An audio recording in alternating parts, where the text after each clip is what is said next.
Good evening, everyone here. How are you doing? I am doing great. Let me welcome you to the program. This is a Flawed Man of God. I am the host, the Flawed Man of God, Stuart Davis. I'm a deacon at a small church just outside of Richmond, Virginia. I'm not a pastor. I'm not a biblical scholar. I haven't been to seminary. I'm not trying to get you to join my church or donate to any special cause. What I'm just doing is offering some sort of insight, some influence, some perspective for you if you are looking to, if you're looking at showing interest in becoming a Christian, in seeing more to this existence than just your just what you experience here on earth. If you are looking for um, meaning in life, if you want to know how to reach salvation, welcome to the program. I am here to help you out as best I can. I am not I'm not an expert by any means. However, I have been a Christian all my life. And so if you're looking for, I guess, some sort of clue as to what it's like when you walk into a church and who you might meet, um, you might meet someone just like me, somebody who has um, been in the Word much of their life, is welcoming, wants you to join, wants you to get connected with my Sunday school group or another one that's more fitting towards your age or um, attitude. And this is where it starts. If you're not comfortable but you want to know what you're expecting, here we go. Because I understand that a lot of Christianity is often looked at as being judgmental. Same thing with the Bible: rules, judgments, um, and holier than thou attitudes that you run into. That's not the case. At least it's not supposed to be the case. There's so much more to the Bible than just rules that God puts in place. In fact, as we've been going through Leviticus in our evening readings, we learned that Leviticus is actually not that big of a book, and the rules that which he has instructed us to live by um, are very mild in comparison to looking at the U.S. legal code, or probably any legal code in any nation that you could possibly be in. So certainly there are rules, and certainly there is judgment to be had, but not by us. Judgment is left to God at the end of our lives. Now, if you are just joining here because you like to hear Christian topics discussed, also welcome to the program. This is what this is all about. The channel is all about God, all about Christianity, all about how the events in the world surrounding us, talking about the Bible, just getting it out there. So if you like what you're hearing, go ahead and like and subscribe to the channel. Share it with friends or anybody you think might be interested to hear it. Um, Chat. Leave a comment if you're not catching this broadcast live. Leave a comment. Tell me what we're discussing and how it affects you. Or if you are here live, put it in the chat. I will respond. I will read your chat and I will respond to it. I'm very small, very small following right now, and so there's plenty of opportunity for me to pay specific attention to what you have to say. I want your feedback, whether you believe what I'm saying, whether you don't, whether you agree with what I'm saying, whether you don't. If I'm reading a passage or discussing a topic that hits you differently and you think it's something worth discussing, or you want to put your 2 cents in, by all means, get in there, put it in the chat, and we'll include you. I want this to be as interactive as possible, and in order for that to be so, that includes you, the viewer. And look, maybe you know more about things than I do. Who am I, right? I'm just a nobody. I am a non-denominational Protestant. If you're looking for where I hail from, I don't subscribe to any specific doctrine or denomination. Just in the Word, just doing this stuff. And we are at the beginning of this broadcast week. And man, I'm excited to be here. Having a couple of technical issues getting started with the computer being a little slow and not wanting to really agree with anything I was telling it to do. But we're finally up and running. Yesterday, great. It was a great day, especially it's a Monday, but softball night. Church softball night. Had a great time. We lost. We got our butts kicked. The other team was just slicing them right. They were hitting them just high enough that they would get over the infielder or right in between where our infielders were positioned, and just low enough that the outfield couldn't get to him fast enough. So just smart hitting team. We're not the best folks out there, but man, I doubt any team has more fun than we do. Me myself, I got a triple. I was perfect in both games. I did not get a single out. I got a triple, a double, and like 3 singles. It was great. But other than that, we were finding every single glove out there in the field. We were just hitting them right to them. And it is what it is. It was still fun. We still had a couple of instances where we got some rallies going, and that's really all that matters. I'm there to hang out with my Christian brethren, both with my church and on the other team, and it's just a great experience. We had some jerseys made specifically because our church just changed its church name, and so we've been waiting on those jerseys to get in. Well, those jerseys got delayed. There's a long story behind that. Those jerseys got delayed in order to make up, because the vendor I use is Inked, and they got great customer service. Whether if you're local to the Richmond area or not, whatever it is, dude, check Inked out. They're great company, owned by a great dude, and they do great work. They got great customer service, and that's what they did. They say, hey, look, we're having some supply chain issues. Know that your team is waiting patiently on these jerseys, so we're going to get you some practice jerseys in the meantime. So we went to go to he just gave us the practice jerseys. So he gave us those jerseys to wear. So we were talking about the design that we wanted. So we went ahead and put the farm name for the elder that I'd spoken about, who recently passed away.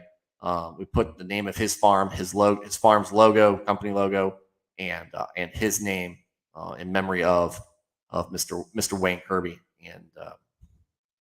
and it was great. It was a great little testament. So we wore those yesterday. Finally got them out there. So so we were having some fun on that end.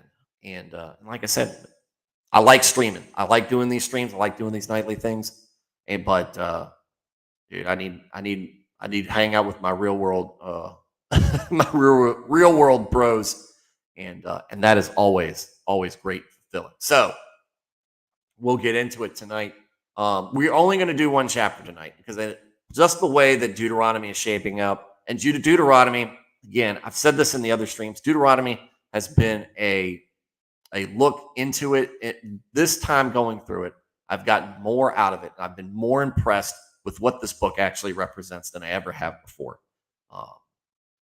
It's this is one of those books where if you're reading right through the Bible, that you're almost skimming through it because you're just coming out of Leviticus and Numbers, and Leviticus Numbers so dry, so many numbers, so many laws, so many do this, do that, and it's very repetitive in some aspects that you're you're almost sleepwalking through Deuteronomy. At least that's been the way I feel like that's how I've done it in the past, because I'm not getting out of Deuteronomy then what I am now, and it's awesome because again, we're looking at Moses, a man who is very self-conscious, doubts himself, lots of faith in God, but not a whole lot of faith in himself. And he's led these people who've driven him nuts through this entirety of the Exodus, screws up himself, gets through, gets him there.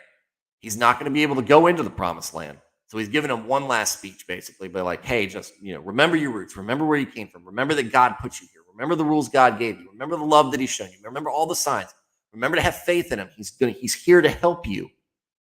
So help yourselves by doing what he asks of you. And it's very simple. Like we said, Leviticus, not that big of a book, not that many rules to do. And they're very simple, right? You might not like them, especially if you're a pagan, but guess what?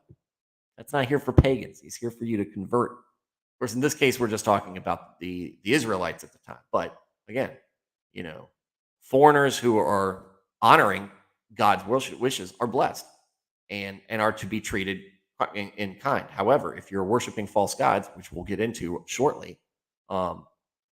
he will smite you from this land like he does with the Canaanites. But that's what this is. And so what we see through Deuteronomy is just this great plea And this great reminder from Moses, hey, God loves you, and you are so precious to him that he wants you to succeed. And he is showing you that he is he has given this opportunity or done something with the Canaanites, and the Canaanites have so thoroughly um, just disrespected him that they're not just getting kicked out of the not getting kicked out of the promised land. They're getting eradicated. All the different tribes, all the different civilizations within that group, they kill every man, woman, and child. And this is where we get into some problems that some people have with genocide in the Bible. It's justified. This is the difference, right? When God decrees something to be done, it is to be done. It's not man's choice or man's place to decide when a people need to be eradicated or not. These are instructions coming from God. Now, if you've got a problem wrapping your head around that, then you need to have. Here's where the problem is: that you think that you're on the same level as God, that you want to have the same understanding. You don't. This is what his mission. This is what his instructions were, and this is what we do. And this is the other thing that we get into with abortion, which has been in the news a lot lately, and we see a lot of different opinions, different viewpoints, and whatnot coming back from people who are in the faith, claim to be in the faith, and are without the faith. And they talk about, oh, the Bible's okay with abortion because in some cases God causes a woman to miscarry. God causes a woman to miscarry, or God instructs somebody to kill everybody in a tribe, including pregnant women. That's when something's been specifically ordered by God. That's the authority level there. This is not some woman gets to decide for herself whether she gets to end the life of a being that she was party to creating. Now, that life may have been, or the act that created that life may have been forced on her, but it does not take away from the fact that it is a life. Some people don't consider it that.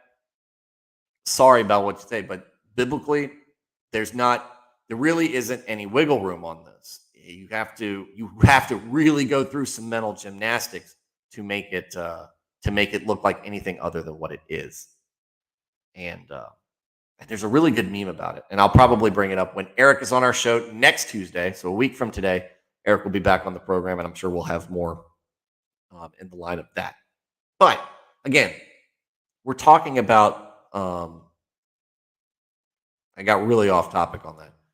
We're talking about how Deuteronomy is Moses' magnum opus of speeches to just try to set his people up for as much success as possible.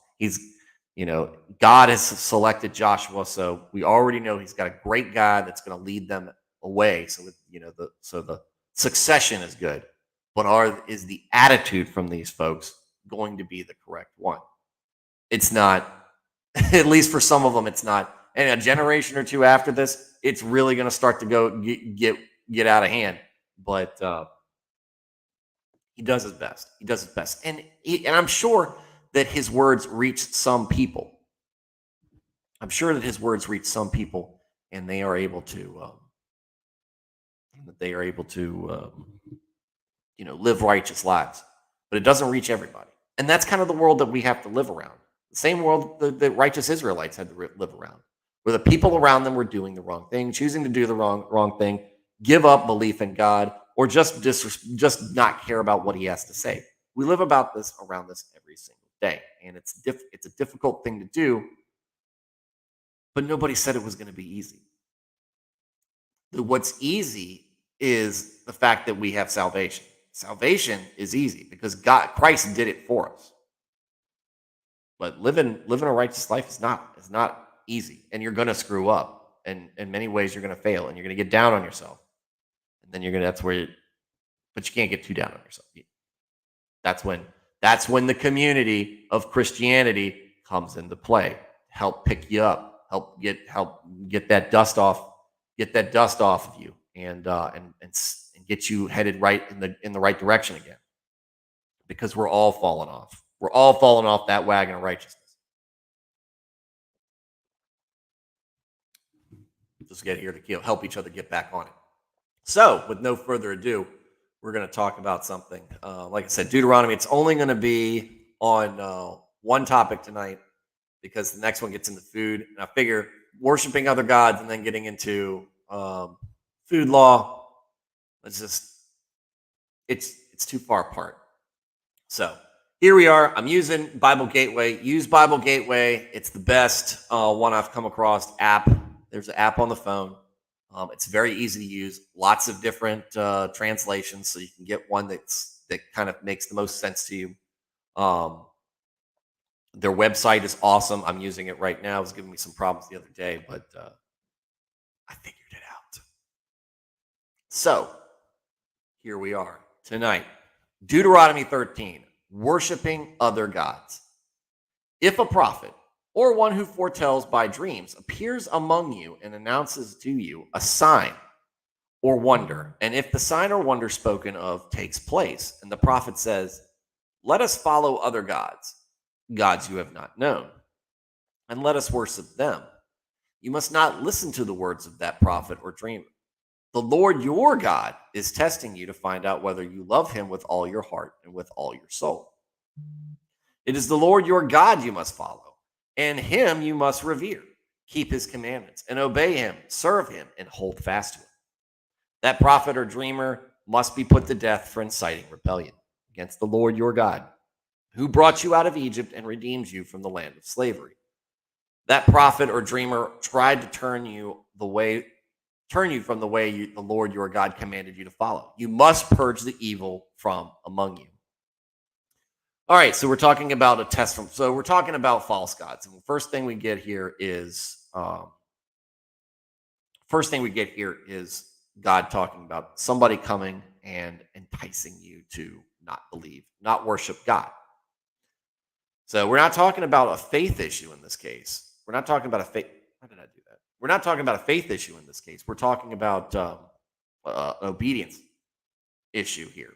So prophet comes in. He says, "Hey, X event is going to happen," or "Hey, you had a dream. The dream is foretelling X event's going to happen," and it happens.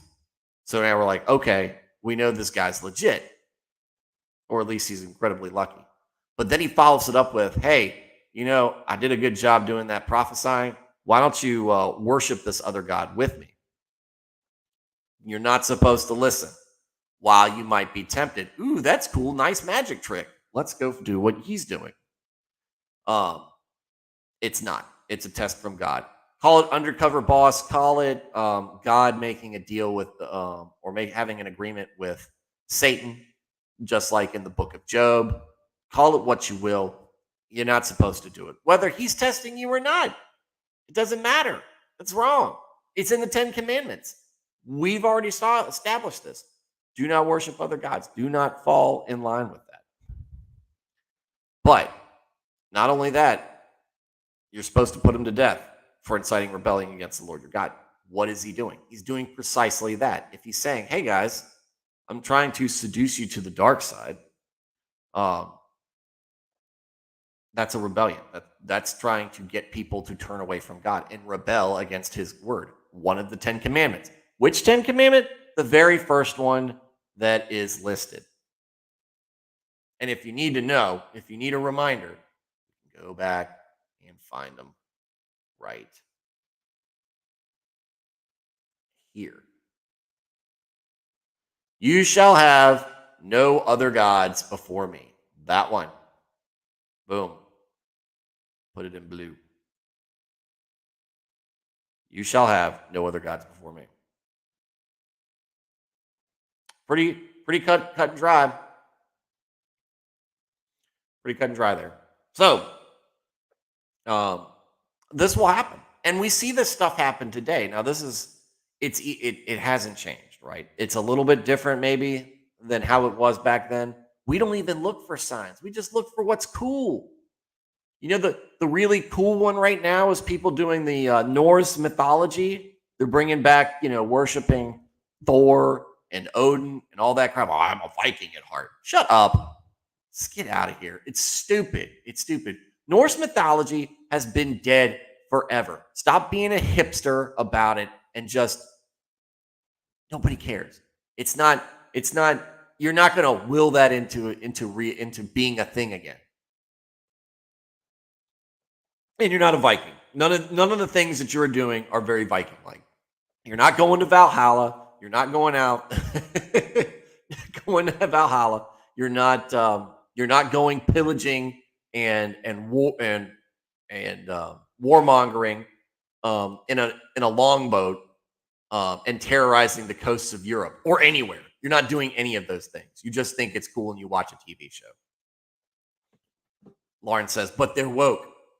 Yeah, I guess. I mean, it's just, to me, it's weird, right? To be woke, you're supposed to be, I've always thought was more of the hippie style of looking at things. Uber peaceful. We don't go to war with anybody. We don't fight. We don't offend everything. You couldn't get more offensive than Vikings. And that's kind of the funny thing about them. They were very crude. I mean, the image that you put up on them is that they were very crude, very pirate-like.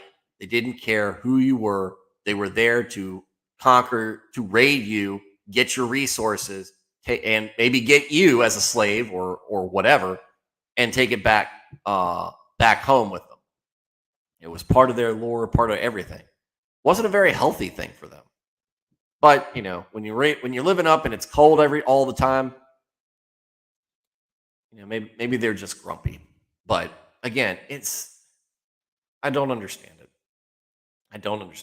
And a lot of them don't realize that Norse mythology is not all that different from how weak, weird, and tragic all the Greek and Roman gods were. Nobody wants to follow those folks. They're stupid. Most of those gods are petty and a parody. They just do dumb things.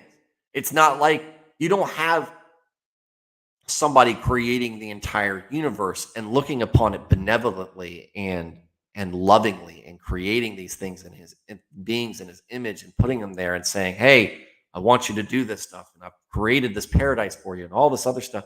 God doesn't get into infighting with his wife or doing other things that you see happen in Norse mythology and then he's totally ignorant of other things that are happening within the world.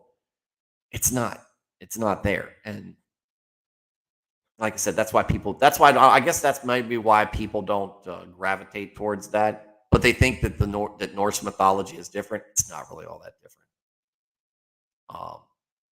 It's just got less weird people that were following it. Greeks were weird. Greeks were weird people. The ancient Greeks. I don't know about Greeks today. This is not an ethnic slur. This is just an ancient civilization commentary. So, but that's what we got. I mean, but this stuff happens. I mean, that stuff's going on. Witchcraft. That's another one. That one's more going back into the late 90s, 2000s. Ooh, I'm a witch. I'm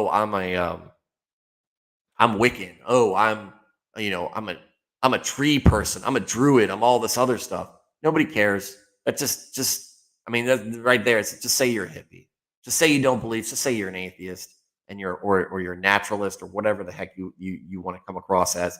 It's silly.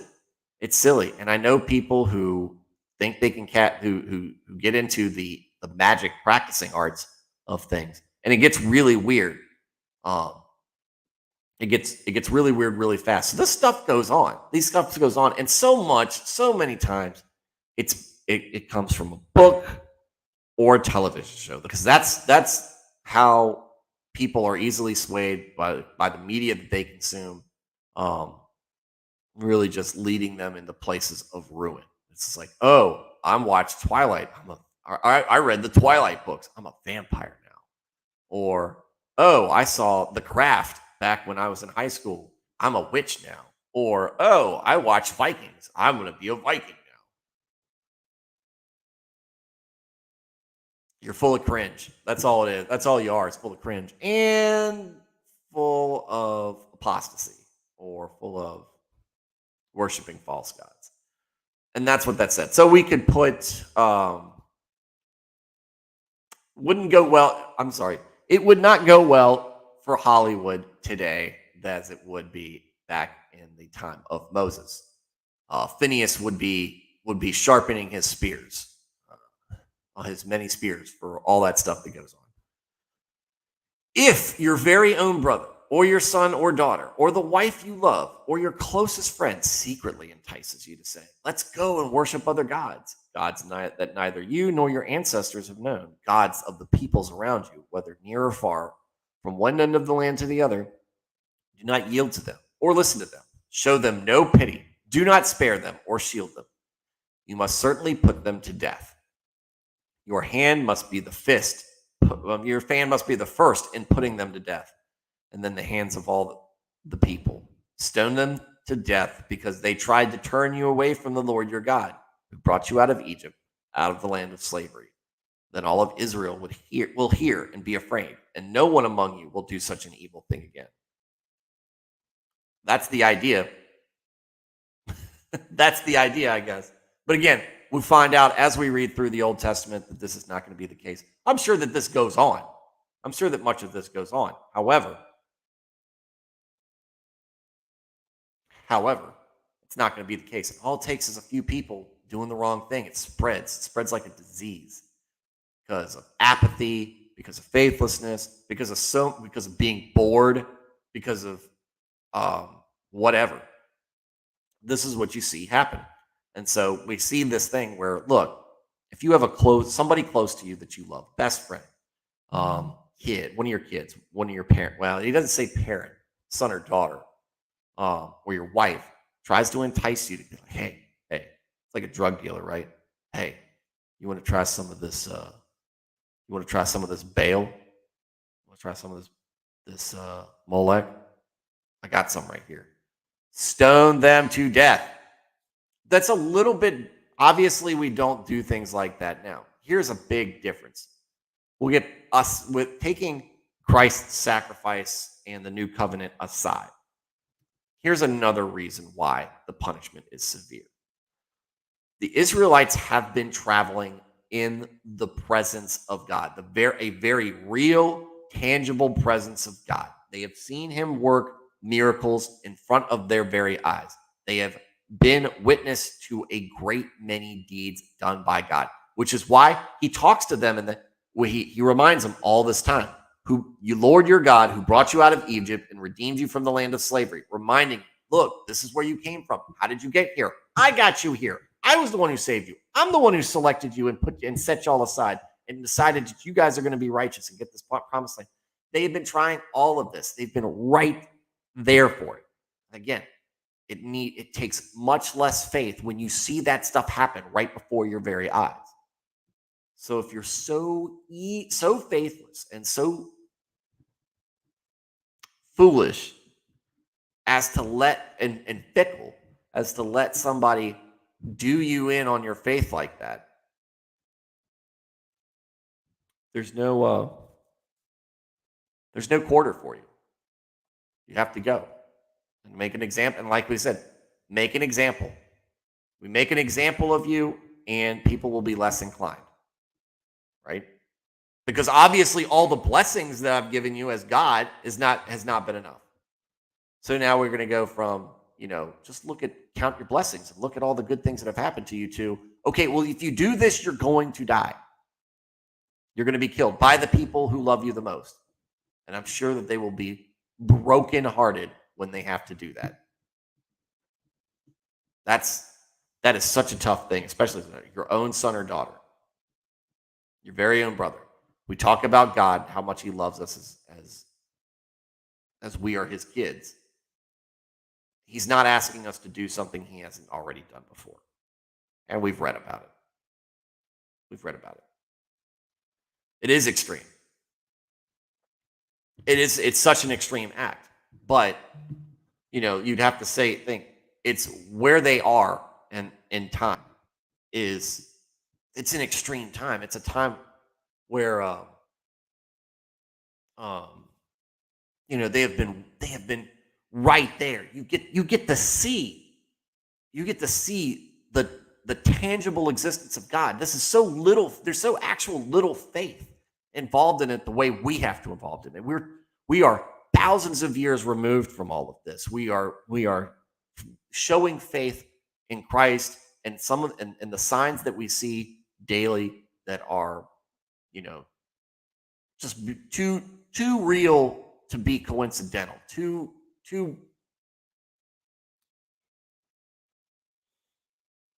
convenient to be coincidental, that show the existence of the higher power. And then you add on all the things that have happened. But so much of what we do is faith based, and that's why we get more. And I guess that's part of the reason why we get more grace in that aspect. These folks don't need that.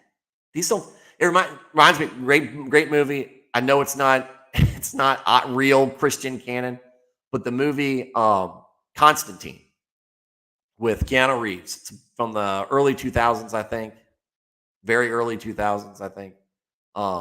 It's a great movie. Love that movie. And one of the things they say, so Constantine is this, exorcist who's on the, on God's poo-poo list, and he did it because he went to kill himself, but he was brought back to life. God let him come back to life.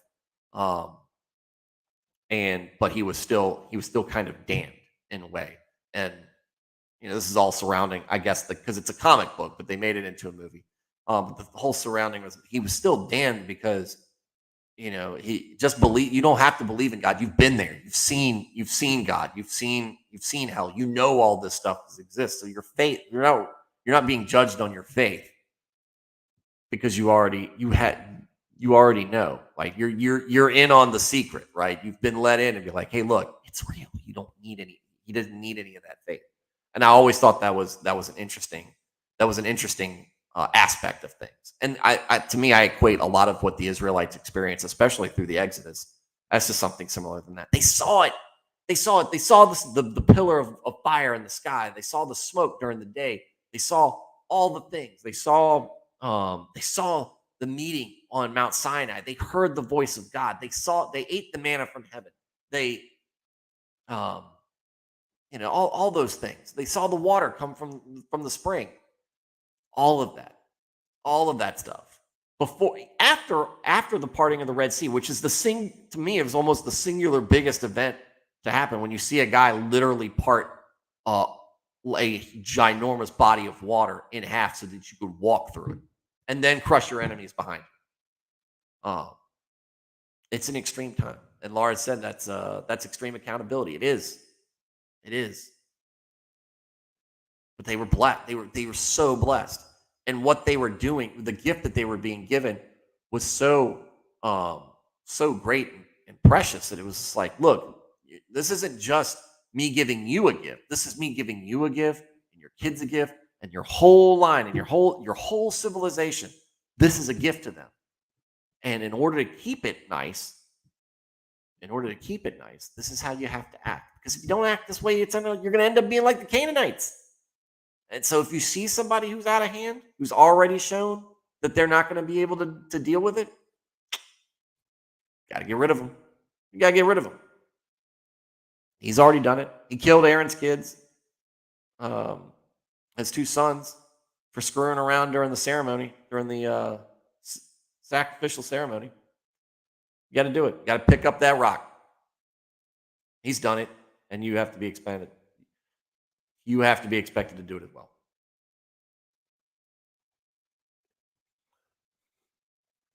If you hear it said about one of the towns that the Lord, sorry, hang on, let me start this over again.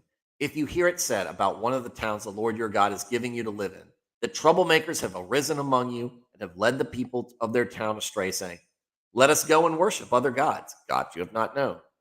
Then you must inquire, probe, and investigate it thoroughly. And if it is true, I like that. You get in due process. We give due process, right? So said, look, God sets up this great society. We don't have it here. We've got something different. This is better. Of course, it ends up getting wrecked anyway because it's a lot of bad people in here, the Israelites. Anyway, so they get their due process. Investigate it thoroughly. And if it is true, and it has been proved that this detestable thing has been done among you, you must certainly put to the sword all who live in that town. You must destroy it completely. both its people and its livestock. You are to gather all the plunder of the town into the middle of the public square and completely burn the town and all its plunder as a whole burnt offering to the Lord your God. And town is to remain a ruin forever, never to be rebuilt, and none of the condemned things are to be found in your hands. Then the Lord will turn from his fierce anger and will show you mercy and will have compassion on you. You will increase your numbers as he promised on an oath to your ancestors, because you obey the Lord your God by keeping all his commands that I am giving you today and doing what is right in his eyes. Seems pretty fair, right? The rewards are great and the punishments are severe, but the rules to live by here, so simple. I'm God. Worship just me. Don't screw around with demons and false gods and idols and all this other crap that's going on. Just me. Guys, look at me. See this? I'm your God. That's what he's saying. And if you can't deal with this very easy thing to do, you got to go. You got to go. You got to get off this mortal plane. And I mean, I know so many people get wrapped up in the punishment that they forget what the punishment is for. It's for something so easy that if you can't do it, then the only reason you can be can be doing this is that you're so gullible that you can't be trusted to live, or you're so rebellious and evil and morally compromised that you can't be allowed to live. You can't be. I'm sorry. Maybe not so stupid you can't be allowed to live. You're so stupid and naive that you need to be put to death as a reminder to anybody else who might be that naive or stupid. How stupid? I mean, but again, who would you find doing this? Evil people. And they're out there. They were out there back then. They're out there today. And it is a hard thing to reconcile in your brain if you are a person with a good heart, if you're a person who loves God, loves your fellow man, loves what creation represents and those things around you, to see people both within Christianity and without saying and doing things that are just evil, right? See it happen.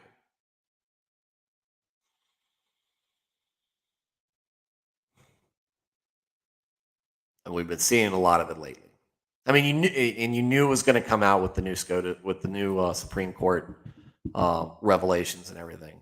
You knew it was going to come out, and you knew people who were going to say things intentionally because they just got a lot of hate in their heart, or they got a lot of resentment in their heart, or they're just confused, led astray, whatever.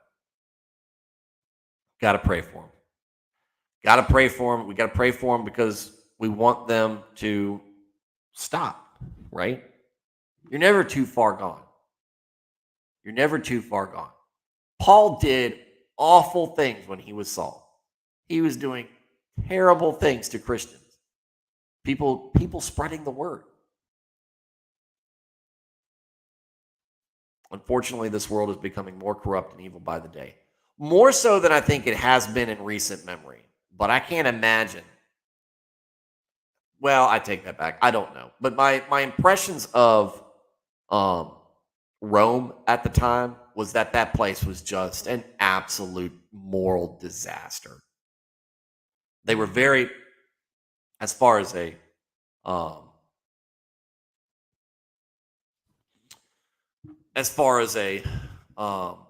organized civilization, and one that was very smart. They were very smart. They were very organized. They had a great order of battle for their armies and their military, and they valued citizenship and everything. But all the stuff they were doing behind the scenes is just disgusting by modern standards. And they didn't. I mean, some of the stuff was taboo to them, But that's the stuff that would just make us sick, and they just considered it. Oh, it's not very socially acceptable, or it was stuff they were doing all the time in great numbers, and just say, well, look, very hedonistic. You think of Roman culture, you think of Greek culture, you think of a lot of hedonism, and a lot of that was going on. See Herod. Wait, was it Herod? Whoever the governor was that had John the Baptist killed, right? You see that going on, and that's stuff that's going on, and everybody knows it. Everybody knows it's going on right in front of their very eyes. So, are we becoming Rome? In some ways, I think one of the things that I think that has been kind of uplifting is talking to some of the folks that I talked to on Twitter and on some social media sites. And a lot of them are uplifted. Like, you talk to Catholics who really believe in the consecration instructions from the Marianic visions, whether you think they're real or not, they believe that they're real, and what they prophesy. And if the consecration is done correctly, then this is leading to a golden age of Christianity, to a golden age of the church, and a pendulum swinging back the right way. Maybe we're at the darkest point before it gets bright again, for whatever age we're living in. But yeah, it feels like that. There's so many toxic people around there when it comes to Christianity for no good reason. No good reason. Like, they see, yeah, we definitely got judgmental Christians. We've definitely got people who use it as a cudgel, but we also have people who use it as a way to just open the doors and let all this faithlessness in. Because it's not just the false gods, it's all the things that God says not to do that let's just let it in. Let's just do it. Let's just do whatever. And that's something that I'll touch on again next Tuesday, because I'm already gathering clips together to share on that. And I'm sure Eric is doing the same. So that is the division grows stronger. It does.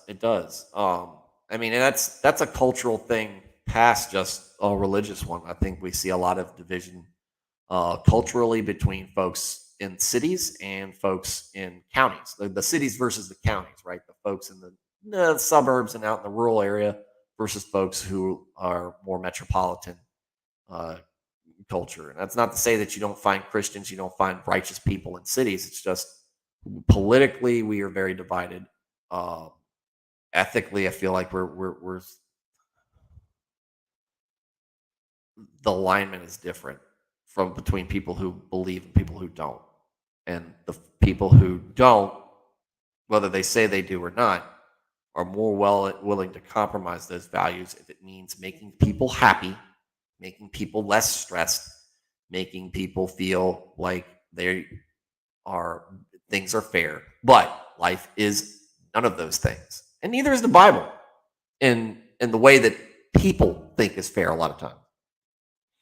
When you look at it rationally, the way the Bible cuts things is perfectly sensible. And so you'll see people try to pigeonhole it into different politics, their political needs.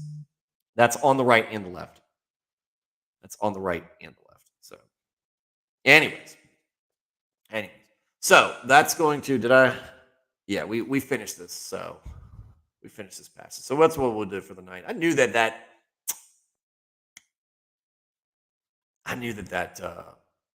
chapter was going to be enough for an episode all on its own. So Lauren says, you don't get a participation trophy for life. God doesn't hand those out. Yeah, he might hand it out he might give you a participation trophy, but it's going to be cold comfort when you're, separated from him entirely. Here's your trophy. I hope you enjoy it. I hope you had fun, because you decided you didn't know me. You didn't want a relationship with me.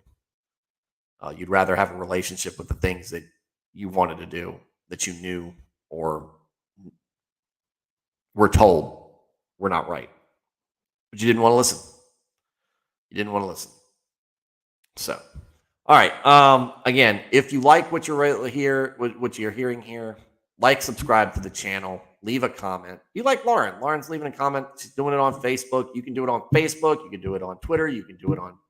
I don't know if you can do it on Twitter. You can do it on Facebook. You can do it on YouTube. You can do it on Rumble. For now, starting to get a little annoyed with Rumble. Might not be with them anymore or what for much longer, unless I see some real something more out of them.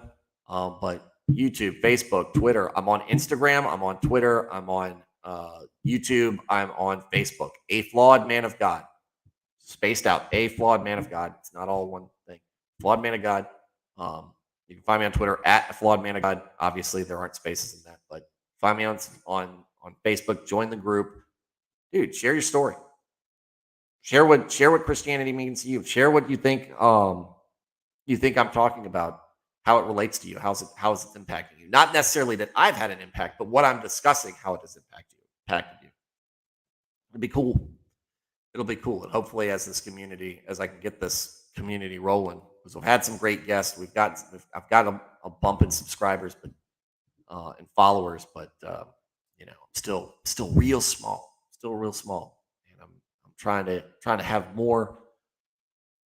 I'm trying to have more exposure out there. So, with that said, still trying to get. I'm kind of in a break right now from guests. I've got a couple that other than Eric, I've got a couple more that I'm getting planned, but we don't have any dates set for that.